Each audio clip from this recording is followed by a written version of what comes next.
Bonjour à tous, merci pour l'invitation. Donc effectivement, Laurent et moi, on va vous parler du projet Interreg Carpit. Donc là, je vais plutôt vous parler.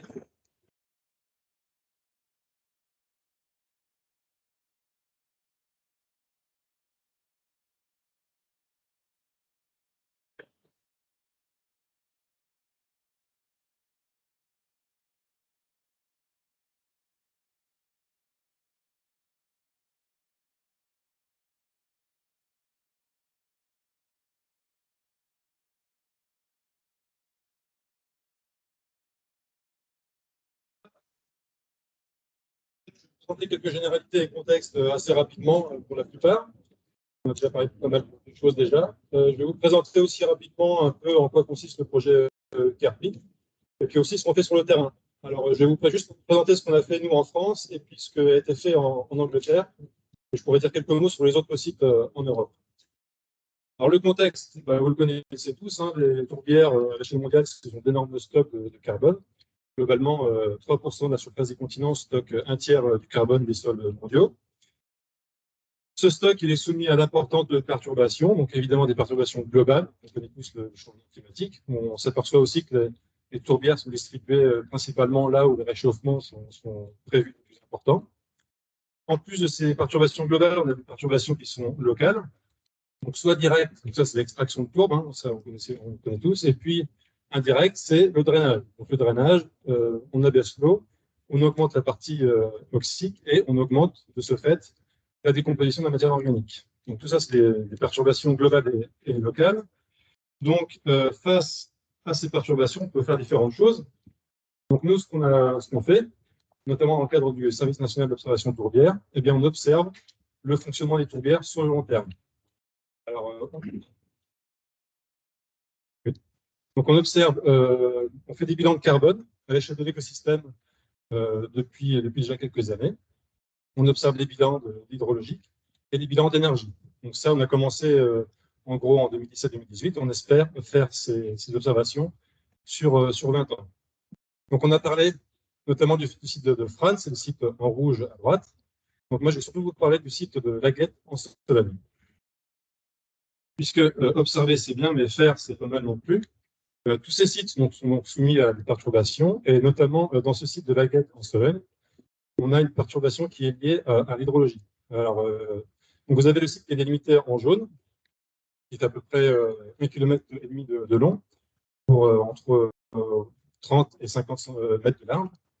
Le flux d'eau va du nord-est vers le sud-ouest. Donc, on voit à l'aval que l'exutoire est en fait coupé par une route. Et cette route est accompagnée d'un drain pour faciliter l'évacuation de l'eau. On s'est aperçu en 2011, parce que la tourbière, on a commencé à l'équiper en 2008, on s'est aperçu en 2011 que quand ils ont récuré le fossé de drainage, on a vu que le niveau d'eau s'est abaissé très significativement dans la tourbière. Donc à partir de ce moment-là, on se dit que si on voulait réhabiliter un petit peu cette tourbière qui est principalement dominée par la Molinie, il fallait faire des travaux hydrologiques à l'exutoire.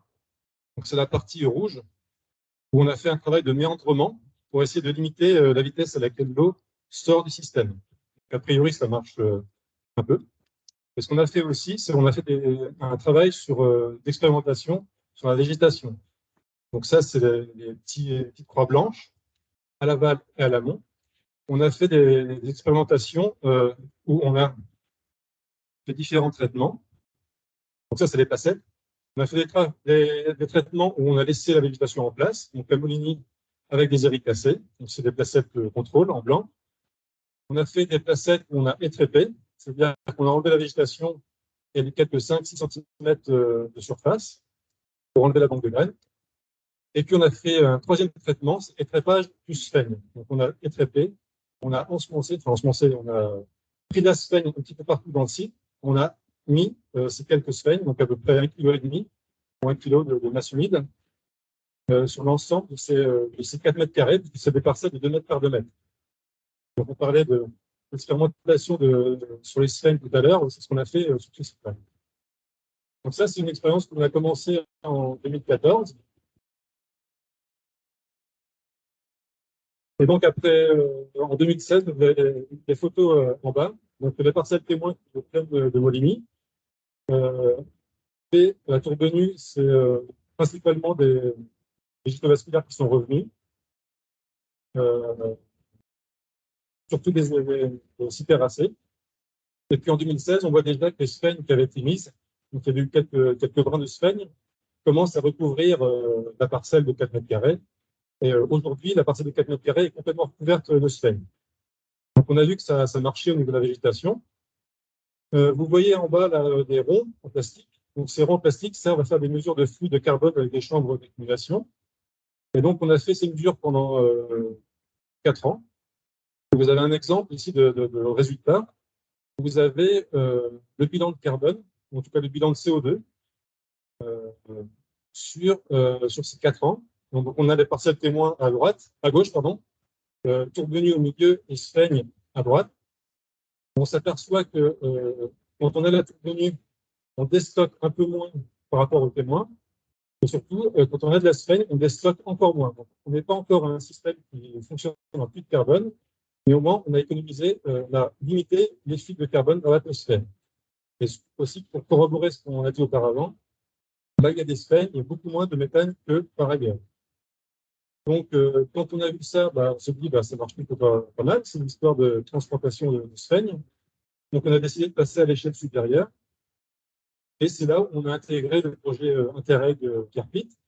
En fait, l'objectif, c'est exactement le même, c'est d'arriver à stocker du carbone pour contrer le changement climatique. C'est un projet qui a commencé en 2019 et qui se termine en juillet 2023. On a différents partenaires du nord-ouest de l'Europe. Il y a différents travaux de restauration qui ont été faits dans cette partie de l'Europe. Les partenaires, on a des partenaires belges, hollandais, donc français, c'est nous, irlandais et aussi britanniques.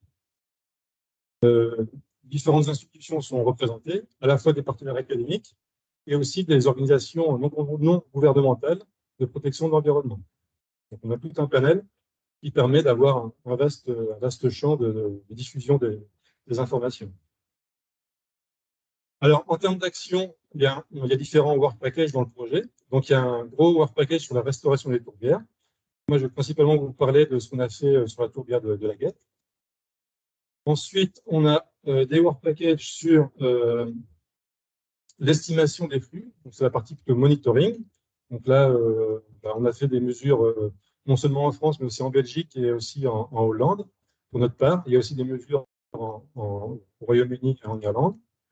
Et puis, il y a la partie du BRGM qui va vous être montrée par Laurent, où on a développé un modèle d'estimation des flux. Et ce modèle va servir de support à un outil de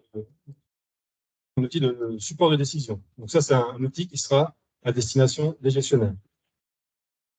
En plus de ça, il y a toute une activité du projet qui consiste à promouvoir ces activités de restauration pour stocker du carbone, non seulement auprès du grand public, mais aussi auprès des décideurs. Et donc, dans le consortium, on a quelques personnes qui sont bien intégrées au niveau politique, notamment au niveau européen, pour diffuser un petit peu ce qu'on développe. Donc, voilà un petit peu les objectifs de ce projet. Moi, je vais vous parler un petit peu plus spécifiquement de ce qu'on a fait en France, donc la tourbière de la Guette. Donc, on retrouve le site là, que je vous ai montré tout à l'heure, là en haut à droite, délimitation en blanc. Et donc là, pour ce projet-là, on s'est focalisé sur la partie aval, la plus humide. Donc, on retrouve nos parcelles, nos petites parcelles là où il y a une étoile bleue, donc des parcelles de 2 mètres par 2 mètres. Et donc, on a décidé de passer à l'échelle supérieure où on va faire des parcelles, cette fois-ci, de 600 mètres carrés chacune. Donc, on a 2 parcelles de 600 mètres carrés où on va étréper et ajouter les sphènes. Donc, pareil que le projet précédent, ce qu'on va faire, c'est qu'on va avoir une parcelle témoin. On va faire des mesures aussi dans cette parcelle témoin pour pouvoir comparer et tester l'effet de nos travaux de restauration. Donc, ces travaux de restauration ont été faits en novembre et décembre 2020 par une entreprise qui vient de Franche-Comté, donc Jura Natura Service. Donc, on a excavé la première couche de tourbe, à peu près les 15 premiers centimètres de tourbe. Ils ont été mis en dehors de la tourbière et par-dessus cette tourbe, par endroit. Voilà une facette qui a été traitée. Et donc, par endroit, on a installé des patchs de sphènes. Alors, dans le premier projet, on avait étalé de manière à peu près homogène les sphènes sur l'ensemble des 4 mètres carrés. Là, pour maximiser la survie des sphènes, on les a mis en patch, c'est sûr. Donc là, en décembre 2020, à gauche, vous voyez un petit peu les patchs initiaux, avec pareil, le rond qui permet de faire les mesures de flux de carbone. Et puis, en août 2021, on voit à peu près, alors c'est pas le même patch, mais bon, c'était pareil en décembre. On voit le patch qui a commencé à s'étendre et apparemment, ça marche bien. C'est-à-dire que les sphènes se développent bien. Et petit à petit, on espère que les sphènes vont couvrir l'ensemble des 600 mètres carrés qu'on a décapés. Donc en tout, on a à peu près une dizaine de patchs comme ça. Donc voilà à quoi ça ressemble. Donc on a un petit ponton amovible qui nous permet de nous balader dans l'air qui a été trépé. Et puis on a nos ronds là, en plastique où on vient faire nos mesures. Donc on a 3 points de mesure dans les patchs de sphènes et 3 points de mesure dans la partie de tourbenu. Pareil, on pourra comparer l'effet des sphènes sur les flux de CO2, mais également sur les flux de méthane, pour rejoindre un petit peu ce qu'on a vu auparavant, pour voir si l'implantation des sphènes diminue effectivement les flux de méthane. Donc voilà. Alors pour aller au-delà de la photo, je vous invite tous à venir au printemps 2023 en Sologne, puisque dans le cadre du projet Carpit, on va être tenu de faire un meeting et inviter les gestionnaires et tous les scientifiques qui sont intéressés à venir voir ce qu'on a fait. Donc, vous êtes tous invités en 2023 à Neuvy-sur-Barangeon, en Sologne, pour voir ce qu'on a fait dans le cadre du projet Carpit. Donc, ce que je vous ai présenté finalement, c'est un peu une version, pas cheap, mais on va dire fait maison, puisque les sphènes qu'on a transplantées, c'est des sphènes qui venaient du site même. Là, je vous montre un peu un exemple un peu similaire à ce qu'on a fait, mais un peu plus industriel, puisque là, c'est un projet de ferme de carbone. En fait, les Britanniques, ce qu'ils ont fait, c'est qu'ils ont acheté des propagules de sphènes et ils ont implanté comme ça de manière très régulière leurs propagules sur une surface qui était à l'origine un champ agricole. Donc, ils ont enlevé une bonne couche de tourbe qui était bien minéralisée, qui est riche en nutriments. Et donc, ils ont réhumidifié et implanté comme ça des propagules qui ont été initiées en serre. Donc, ils s'aperçoivent que tout va bien, la sphène commence à reprendre et ils espèrent que d'un point de vue économique, ce sera rentable. Donc, il y a tout un modèle économique qui va derrière. Donc, voilà pour ma partie. Donc, je vais laisser la parole à Laurent qui va vous parler de la modélisation des flux et la comparaison des modèles aux données. Si, Sébastien. Oui, donc, bonjour à tous, Laurent Randré du VRGM à Orléans. Moi, je vais vous parler donc, du work package, donc, de toute la tâche concernant la modélisation. Alors, c'est une tâche qui est vraiment liée aux émissions de gaz à effet de serre à l'interface entre la tourbière et l'atmosphère. On ne va pas parler de tout ce qui est flux de carbone dans la partie liquide. On est vraiment uniquement sur les flux de gaz entre la tourbière et l'atmosphère. Donc, l'idée, ce n'est pas de vous présenter ce soir des équations ou quoi que ce soit sur la modélisation. J'ai essayé de préparer quelque chose de très, très général. Alors, tout d'abord, peut-être un petit point sur les modèles qui existent en termes d'estimation de ces flux. Alors, je ne sais pas, peut-être que certains d'entre vous connaissent déjà tous ces exemples, mais j'allais dire, on n'a pas un modèle à appliquer. Il en existe un très grand nombre, donc j'en ai listé quelques-uns ici. Alors, vous avez des modèles qui sont relativement globaux, hein, comme on peut le voir là-bas, avec simplement une courbe qui a été établie en fonction de la profondeur de la nappe. Donc, vous avez la profondeur ici et puis ici les flux nets de CO2. Donc, bon, ce sont des approches qui sont appliquées de manière relativement locale et difficile parfois à transposer. Alors, il y a une approche qui fait foi actuellement et qui a été développée par l'université de Greifswald, c'est l'approche par le Guest Model, qui est un modèle donc, qui a été surtout établi pour calculer les flux de gaz à effet de serre dans principalement des pays d'Europe centrale et également autour de la Baltique. Alors, il y a pas mal de papiers qui font référence à cette approche. Par contre, c'est un modèle qui n'est pas développé, qui n'est pas distribué. Donc, il y a uniquement l'unité de Greifswald qui est plutôt utilisateur de ce modèle. Donc, il y a pas mal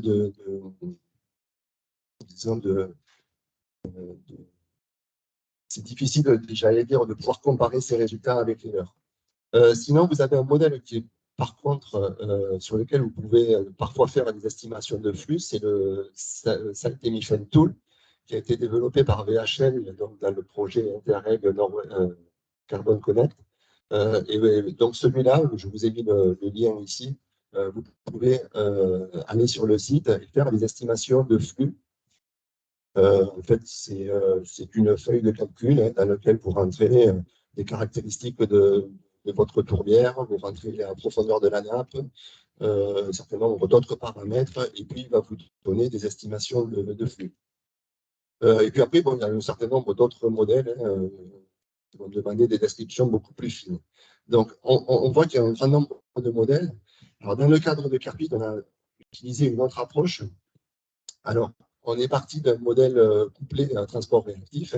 Donc, l'objectif étant de pouvoir représenter le mieux possible toute cette zone non saturée ici, et donc tout ce qui peut se passer dans cette zone-là. Et donc, on a utilisé un code qui s'appelle HPI, qui est distribué dans la littérature et qui couple à la fois du transport et de la chimie. Alors, ce code, on a été obligé de le calibrer, de le caler, parce qu'il n'avait jamais été utilisé pour des systèmes de tourbière. Donc, pour ça, on est parti des données de la Guette, puisque sur ce site, Sébastien vous a parlé des différents sites qu'il y avait sur le site, dans le projet Carpit. Le site de la Guette, c'était le plus documenté. Donc, on est parti de ces données avec des données de conditions aux limites. Donc, on est parti des précipitations, des températures de la nappe. Ça nous a permis de calculer notamment des évapotranspirations. On a utilisé des conditions inférieures, donc avec les variations du niveau de la nappe, les températures dans le sol. Donc, un certain nombre de paramètres. Qu'est-ce qu'on a rentré d'autre dans le modèle? On a rentré une loi d'oxydation du carbone. Alors, comme on considère que cette oxydation, elle est catalysée par l'action des bactéries. Donc, on a rentré une cinétique qui est fonction d'un certain nombre de paramètres, comme la profondeur de la nappe, la température ou l'humidité relative. Et donc, et puis, on a utilisé des données ici de flux. Alors, vous avez des flux. Alors, ce sont des données de flux mesurés par hélicovariance. Avec en bleu donc des flux de respiration et en orange donc des flux l'échange des échanges nets de l'écosystème. Alors on met tout ça dans le modèle, on fait tourner un certain nombre de simulations, je vous passe tous les détails, et puis on en sort une loi qui est ici, donc qui est à la variation en fait de la respiration en fonction de la profondeur de la nappe. Donc voilà, donc on a essayé de simplifier au maximum. Alors bien sûr, quand on simplifie, on enlève un certain nombre d'hypothèses, mais voilà, on arrive quand même à obtenir cette loi. L'étape suivante, bien entendu, ça a été donc une fois qu'on avait cette respiration, ça a été de rajouter la partie végétation, donc la partie photosynthèse. Donc là, on est parti sur des lois relativement qui avaient déjà été publiées dans la littérature, notamment sur le site de la Guette. Donc là, c'est pour des différents types de végétation à base de sphènes ou des mélanges de sphènes et de molybdène. Voilà. Et donc, quand on combine les deux, on arrive à reconstituer ici donc les variations de l'échange net de l'écosystème, donc en fonction du temps. Donc, en bleu, ce sont les données mesurées et en orange, donc, ce sont les valeurs calculées. Alors, j'allais dire, une fois qu'on avait eu ça, on était relativement content. La question qu'on se posait, c'était maintenant, est-ce que ce modèle de respiration est transposable sur les autres sites du projet? Et puis après, comment on peut étendre et extrapoler ce modèle pour travailler à l'échelle de la tournée? Donc là, je vais vous montrer quelques exemples de l'application du modèle donc, aux différents sites. Alors, il faut savoir que le calage avait été fait sur les années 2018, 2019, 2020. Et donc là, on est maintenant sur des données qui s'échelonnent entre 2021 et 2022. Donc là, j'ai repris le site de la Guette. Donc, c'est simplement les placettes que Sébastien vous a montré, avec par exemple une zone ici à Sven et une zone aussi de Moligny.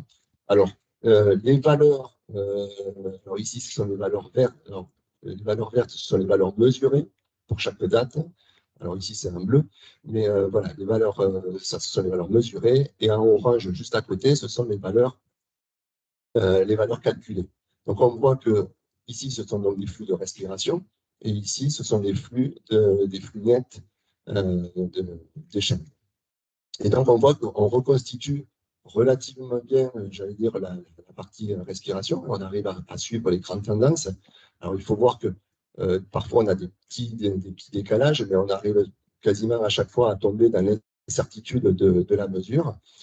Et puis, donc, on retrouve après des flux nets qui, là aussi, sont assez cohérents avec ce qui est mesuré. Donc, on retrouve ces valeurs donc, sur le site de la Guette. Alors, après, il y a d'autres sites. Ici, c'est sur le site anglais, donc avec deux types de zones. Donc, une zone avec donc, de l'hérioforum, avec donc, toujours pareil, la respiration, les échanges nets de l'écosystème. Et donc, on voit qu'on arrive à reconstituer assez bien, j'allais dire, les flux à la fois de respiration et à la fois de l'échange. Donc, toujours pareil, hein, les flux positifs, ce sont des flux donc, des flux CO2 vers l'atmosphère et les flux négatifs, ce sont des flux vers l'écosystème. Voilà. Et puis, on a la même chose donc, sur une autre zone, en fait, qui est une zone de pâture enherbée. Et voilà, on observe quand même des variations assez intéressantes. On a un petit peu la même chose sur le site de Belgique. Alors là, par contre, avec moins de données. Donc ça, ce sont des données qui ont été faites par l'Université d'Orléans. Toujours pareil, donc les valeurs mesurées sur la gauche et les valeurs calculées sur la droite. Donc on voit qu'on retrouve les valeurs médianes. Alors après, on a des petites différences. Alors ça vient aussi du type de végétation. Hein. Ici, on est sur plutôt des zones de joncs. Donc là aussi, il a fallu faire des recherches dans la littérature pour voir si on pouvait avoir des flux pour ce type de végétation. Avec là aussi, si on les mesure, parfois des petits problèmes liés donc à la hauteur des fois de la végétation.